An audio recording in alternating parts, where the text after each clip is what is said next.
What is the one thing you realized during this pandemic? How much time is wasted by commuting? Working from home. The 8 hours work. 8 hours sleep. 8 hours play thing actually works. This. And getting ready takes way less time. If only because you don't have to pack a lunch. 12-hour workdays don't sound that bad until you realize you actually have no free time at all because early is on time and traffic and showering and making lunch and blah blah blah. By the way, after this experience, how eager you are to revert to the old schedule? I know I'm not. Not the person you asked. But personally, I'm just not going to go back. If and when my boss tries to suggest it, I'm going to just politely explain that I am not interested in an on-site position for the foreseeable future. But am happy to continue working remote. He can take that or leave it. I have savings to help hold me over while I find another job that will let me work remote if needed. But I'm not returning to the office either way. Of course, I'm a one-person team. So I don't have to come in to collaborate with others, and I can always talk to my co-workers via Zoom/phone calls. Like I have been for the past few months. And my entire job is already remote by nature. I'm in logistics unless you're physically driving the truck/boat/plane or you work in a warehouse. All of logistics is technically remote. I have documented proof that my productivity is increased when I'm working from home. Including the fact that I take far less sick days for my undiagnosed chronic illness. Much easier to power through feeling unwell when I can sit on the couch in PJs vs having to dress up and sit in an office with other people. And I'm just better. I'm happier. I feel healthier. And I have more time to eat right and exercise. So it would be counterproductive all around to have me return to the stress of an office setting. Edit. Wow. Some of these replies. Y'all. I'm a grown-up who is more than capable of taking care of my own life, and I wouldn't be making this decision if I didn't have some leverage to make it work and or a backup plan. But I appreciate the concern. Dude. That's awesome. I'm glad you have a plan. I have a horrible work ethic, as in none whatsoever. I've found it hard to get started. But once I get into it, I'm more effective than I was in the office. The Spanish flu was a 2-year affair. And back then they enforced wearing masks in public places, and there was an anti-mask league. I'm waiting for the league to show up. Don't know about your country, but people have been demonstrating against mask regulations in trains and stores. Here in Germany. Which I find fucking stupid. But they aren't called a league. I'm waiting for the league to show up. It's not a league anyone needs or anyone deserves. But it's a league. The League of Ignorant Citizens. The League of Extraordinary Idiots. Belching with a mask on is a really bad idea. This is the real wisdom right here. But it contains the byproducts for easy recapture and second consumption. From a perspective of efficiency, it's really the best way for it to be done. All things considered.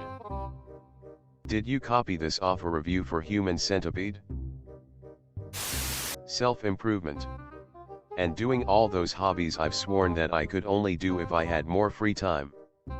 Apparently time is not the bottleneck I thought it was. My biggest enemy is motivation and a lack of inertia. Same here. For years I kept telling myself when I have the free time, I'm gonna do everything I can every single day to be better, and always blamed work as the problem. Now that I work from home and have more time to do so, I felt like the pressure of everything just hit too hard and I just went numb. Paralysis by analysis. I need friends. People are really dumb. Like I didn't know I could think less of people, but now I do. I'm still scratching my head over how badly we botched and politicized the issue of police brutality during this time. which should have been fundamentally bipartisan. There are major entrenched interests behind the policing status quo. The only time this issue has ever been bipartisan, it's been on the side of brutality. And it's a struggle that spans our country's history. So I'd mark it in the plus column that even one party is largely taking the issue seriously. I really like teleworking because I get sporadic interruptions from my daughter and I get to see my wife nearly all day. I love working virtually. I did not realize how exhausting it is to interact with humans face to face all day. I just said all my exhaustion was fatigue from my 2 chronic illnesses.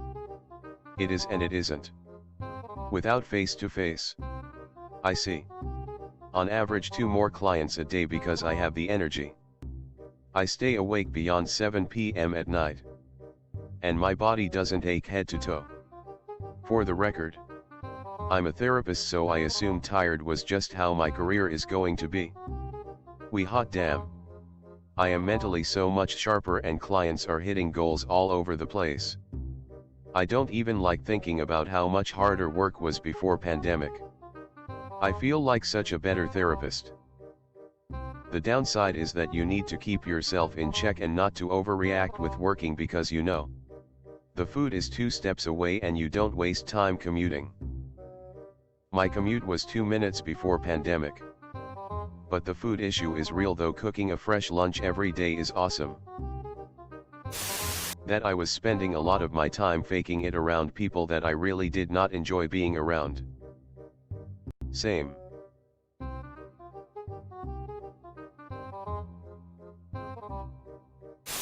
Working from home is exactly as awesome as I always suspected it was. I just got my first ever job doing this. The only difference between my PJs and work clothes was whether I had shoes or slippers on. I became even more certain that politicians are stupid and power-hungry fuckers who do not care for their people. It's not just politicians, though. Garbage in, garbage out. Carlin. That I don't care about my job. Been on furlough for months and not missed anything about it one bit. Once I thought I'd have a career. But it's just something to pay the bills now, and I'm seriously thinking about a switch in the near future to something completely different. You should go for it, dude. I know that saying do what makes you happy won't pay the bills. But you should take that step whilst you have the motivation.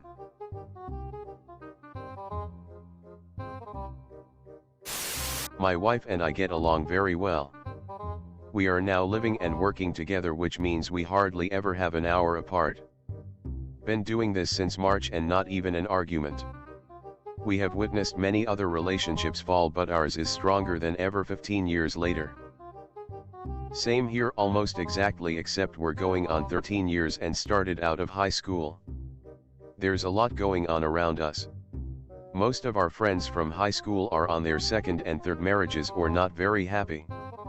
I am grateful that my wife and I get along the way we do, and COVID has strengthened our bond when I didn't think there was a capacity for more.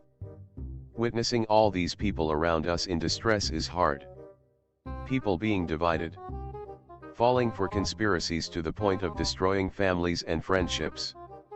All the while we have built our home, our family and relationship. Found new and exciting outdoor activities that we enjoy together, and actually saved a lot of money during this pandemic. We don't make a lot and are basically on the verge of poor, but over the years I've built my credit and we have recently been able to purchase health insurance and start saving for our daughter's education. This pandemic sucks, but it's actually been beneficial for my family overall so far. That doesn't take away from the seriousness of it all and thousands of lives that have been taken or will be taken from the virus. Just my experience. All the years spent playing Gink didn't pay off. COVID-19 would be the worst playthrough of Gink LMFAO. Borders got closed after upgrading the fever DNA tree, and the player didn't seem to pop the vaccine bubbles. Yeah. Should have waited longer before evolving symptoms. To be fair, he chose a virus. You'd be wasting points to devolve the symptoms. I have a much higher tolerance of solitude than basically anyone in my friend circle. There are a lot of non-essential jobs and a lot of them probably won't be coming back. The entire travel industry got itself a one-way ticket. I don't know. Depends on what you mean by travel industry. People absolutely miss travel. And will resume when they can. Airlines. Resorts. Vegas. Tour groups. Question with these is not will people do them again in the future. The question is can they survive long enough financially to be there when people return. People are really mean and can't follow basic health guidelines. I don't like pandemics. Bro, I'm straight up not having a good time. The 9 to 5 MF work schedule is a scam. I took a nap from 3 to 5 today. I made iced tea. I got lunch with my brother.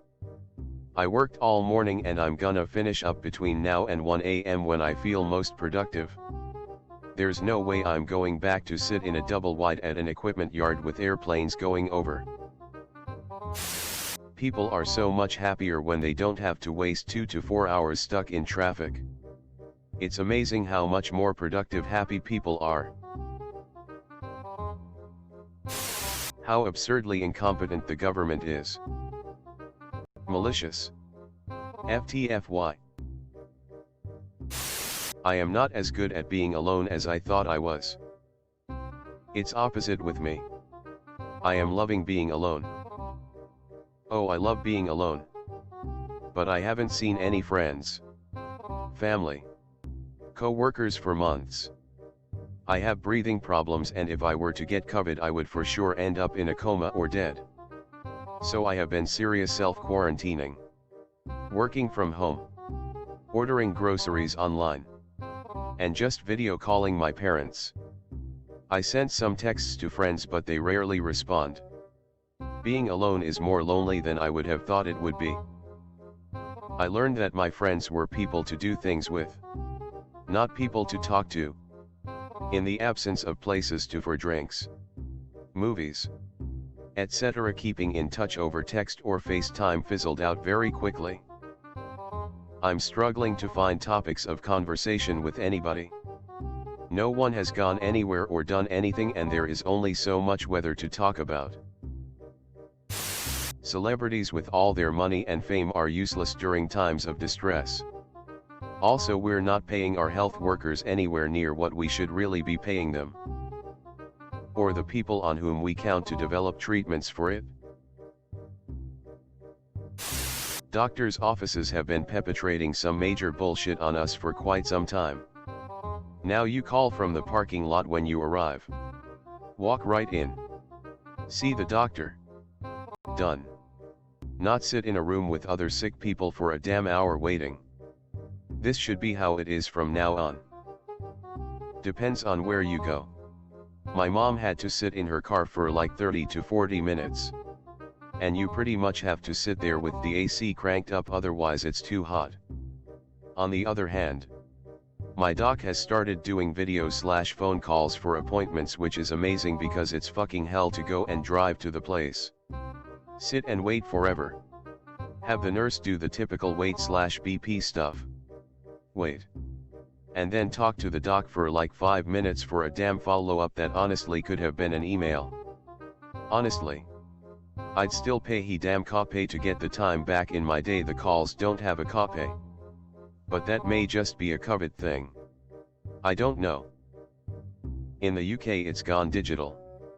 It was their plan to do this in the next 5 years. Turns out they could make the change within 2 weeks when they had to. Like many things that get rushed, there have probably been a bunch of minor bugs, but people have accepted them under the circumstances. They would have been far less accepting about bugs on a planned rollout.